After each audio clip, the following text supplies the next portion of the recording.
E aí, pessoal, tudo sussa. Hoje a gente vai se aprofundar num tema que, digamos, gera bastante debate. É sobre o auxílio reclusão, essa ajuda que o governo dá para famílias de quem está preso. E a gente sabe que essa questão mexe com muita gente. Tem quem defenda com os dentes e tem quem ache um absurdo. Pois é. A gente recebeu várias fontes de vocês sobre isso e a ideia aqui é mergulhar de cabeça nesse debate. Isso aí. A gente vai tentar entender de onde vem essa polêmica toda, quais são os argumentos dos dois lados e como essa história se desenrola no contexto do Brasil. Isso mesmo. A gente recebeu um artigo e um vídeo do Olavo de Carvalho e também um post do blog do Paiva. Ou seja, já dá pra ver que vão ter bastante pano pra manga, né? Com certeza. E o que a gente percebeu de cara é que tem um ponto central nessa discussão toda, que está presente em todas as fontes. Esse ponto é a tensão que existe entre o auxílio reclusão, que é uma grana que o governo dá para as famílias de quem está preso, e a falta de um apoio parecido para quem é vítima de crime. Exatamente. Por um lado, você tem o auxílio reclusão, que é para garantir que a família de quem está preso não fique totalmente desamparada, né? A pessoa presa precisa ter contribuído para a Previdência Social e cumprir alguns critérios de renda, claro. Isso, mas o ponto é que as vítimas de crime e as famílias delas muitas vezes ficam a ver navios. E aí fica aquela pergunta, será que é justo dar essa ajuda para a família de quem cometeu um crime e, ao mesmo tempo, deixar as vítimas sem o mesmo tipo de apoio? Pois é. Essa é a grande questão que a gente vai tentar desvendar hoje, com base no que a gente leu. Bora lá então. Começando pelo Olavo de Carvalho, que já chega metendo o pé na porta, ele não é nada fã do auxílio reclusão. Nem um pouco, né? Tanto no artigo dele, Primores de Ternura 1, quanto no vídeo do AI I'll Speak, ele detona essa política. Ele chama o auxílio reclusão de ternura estatal, uma gentileza do Estado com os criminosos. E ele argumenta que essa gentileza acaba prejudicando quem segue as leis e principalmente as vítimas de crime. Exatamente. Para ele, é como se o governo estivesse dando tapinha nas costas de quem fez coisa errada. E ele tem uma frase no artigo que ilustra bem essa ideia. Quer ler pra gente? Claro. Ele fala assim: leia no site da Previdência, o auxílio reclusão é um benefício devido aos dependentes do segurado recolhido à prisão durante o período em que estiver preso, sob regime fechado ou semiaberto. Ou seja, no Brasil, você pode matar, roubar, sequestrar ou estuprar seguro de que, se for preso sua família, não passará necessidade. O governo garante, porém, como membro efetivo da maioria otária, você não faz mal a ninguém. E, em vez disso, prefere acabar levando 2 tiros na cuca 4 no estômago, ou 3 no peito, ou então uma facada no fígado, esticando as canelas em loco, ou no hospital. Não é. O governo não garante mais nada à sua viúva e seus filhos. Podem chorar à vontade na porta do Palácio do Planalto que o coração fraterno da República Solidária não lhes concederá nenhuma gota da ternura estatal que derrama generosamente sobre os bandidos. Nossa, ele não alivia mesmo, né? A crítica é bem direta. Ele coloca a lado a situação de quem comete um crime e de quem é vítima para mostrar essa diferença de tratamento. E o Olavo de Carvalho não vê isso como um erro isolado ou uma política recente. Para ele, essa ternura com os criminosos tem raízes históricas. Isso mesmo. Ele argumenta que essa ideia vem lá de trás, do pensamento revolucionário. Interessante. Que tipo de figuras históricas ele usa para defender essa ideia? Ele cita vários nomes importantes, como o Bakunin, o Nechayev, o Munzenberg, o Ergon e o Lenin. Caramba, ele foi buscar inspiração nos pesos pesados da Revolução. E ele interpreta as ideias desses caras como se eles estivessem promovendo o caos e destruindo a moral tradicional de propósito. E qual seria o objetivo deles com isso? Bom, ele argumenta que o objetivo era usar esse caos para alcançar seus objetivos revolucionários. Faz sentido. E ele dá exemplos concretos de como essas ideias se manifestaram na história. Assim, ele começa falando da Revolução Francesa em 1789. A famosa tomada da Bastilha. Exatamente. Só que ele destaca que a Bastilha, na verdade, estava cheia de criminosos comuns. E que, quando os revolucionários libertaram todo mundo, o resultado foi um caos total em Paris. Então, para ele, essa foi a primeira demonstração dessa ternura com os criminosos. E ele segue com outros exemplos. Ele fala da Rússia pós-revolução, onde, segundo ele, o governo incentivava o sexo livre para acabar com a família tradicional. Nossa, que radical. Pois é. E ele também diz que o governo incentivava o crime entre os jovens para enfraquecer a burguesia. E ele cita algum nome específico nesse contexto. Cita assim. Ele fala do Karl Radek, que é um cara importante na organização de propaganda comunista.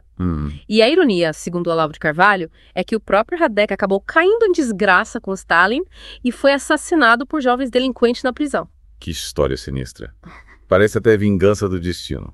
E o Olavo de Carvalho não para por aí, ele ainda cita um outro exemplo, dessa vez da Guerra Fria. E o que ele diz sobre esse período?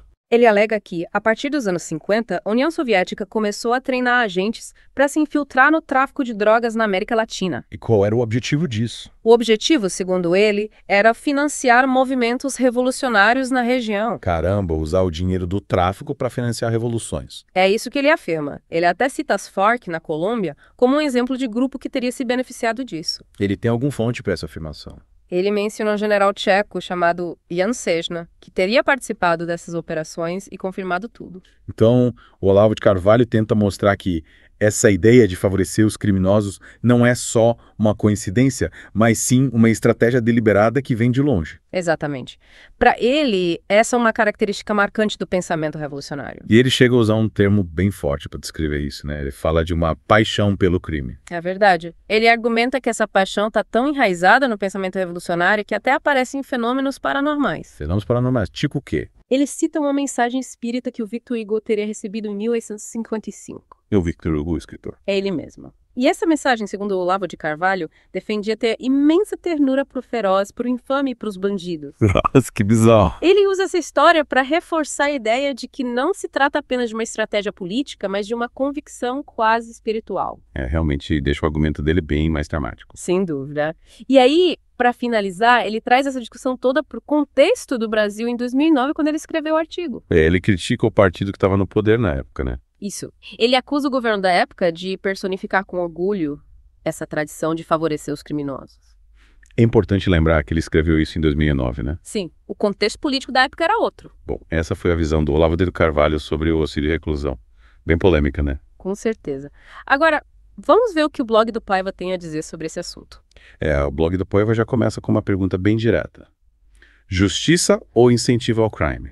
Já no título eles deixam claro qual é a principal preocupação deles, né? Eles explicam direitinho o que é o auxílio reclusão com base nas regras da Previdência Social. Eles falam que é um benefício para a família de quem está preso em regime fechado ou semiaberto e que precisa cumprir os critérios de renda. Mas o que realmente incomoda eles é a falta de um apoio parecido para as vítimas de crime. Exatamente. Eles falam que é meio contraditório dar ajuda para a família de quem está preso e deixar as vítimas e suas famílias sem o mesmo tipo de suporte. Eles até usam um termo para descrever essa situação, né? Eles falam que é uma incômoda reflexão. E parece que eles concordam com o Olavo de Carvalho em relação ao precedente histórico, né? Sim, eles também mencionam essa ligação entre o favorecimento aos criminosos e os pensadores revolucionários. Eles citam a Revolução Francesa e as estratégias soviéticas como exemplos, né? Isso. Eles também enxergam essa tendência histórica de usar o caos e a criminalidade para desestabilizar a ordem social. E eles também trazem essa discussão para os dias de hoje, né? Sim, eles comentam sobre a ligação entre o tráfico de drogas e os movimentos revolucionários.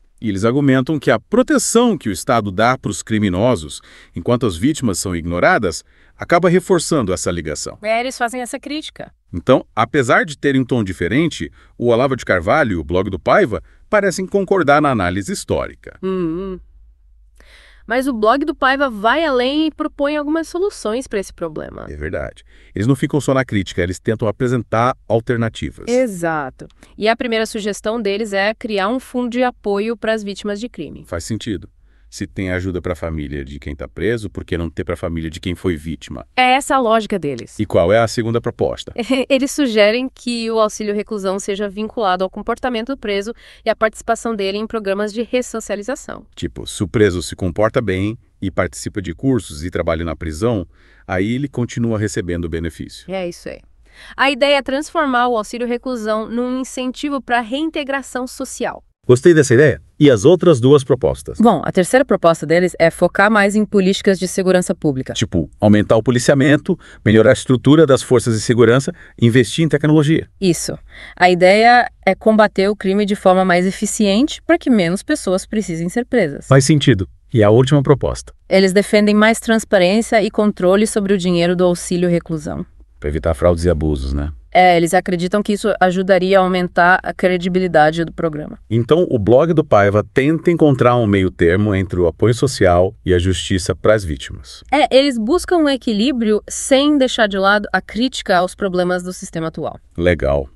Bom, a gente viu duas visões bem diferentes sobre o auxílio reclusão, mas também alguns pontos em comum. É verdade. O Olavo de Carvalho faz uma crítica mais ideológica com base na história do pensamento revolucionário. E o blog do Paiva se concentra mais nas consequências práticas do auxílio-reclusão e na necessidade de justiça para as vítimas. Exatamente. Como o próprio blog do Paiva reconhece, essa é uma questão complexa e envolve vários aspectos. Tem a questão social, a questão política e até a questão ideológica. É um tema que mexe com as crenças e valores de cada um. E é importante lembrar que a gente está aqui para apresentar as diferentes perspectivas sem tomar partido. Isso mesmo. A gente não quer influenciar ninguém, só mostrar o que cada fonte tem a dizer. Para a gente finalizar, qual seria a principal mensagem que a gente tira dessa discussão toda? Acho que a grande questão é, o auxílio-reclusão é uma forma de garantir um mínimo de dignidade para a família de quem está preso ou é um incentivo para o crime? Essa é a pergunta que fica no ar. E a gente precisa considerar o contexto histórico, as diferentes visões e os possíveis impactos dessa política. Com certeza. A gente precisa pensar em quem se beneficia e em quem é prejudicado por essa política. E aí, o que você acha? O auxílio-reclusão é justo ou não? Deixe sua opinião nos comentários. E não se esqueça de pesquisar mais sobre os autores e os eventos históricos que a gente mencionou. Tem muita coisa interessante para descobrir sobre esse tema. Valeu por acompanhar a gente nesse mergulho profundo. Até a próxima.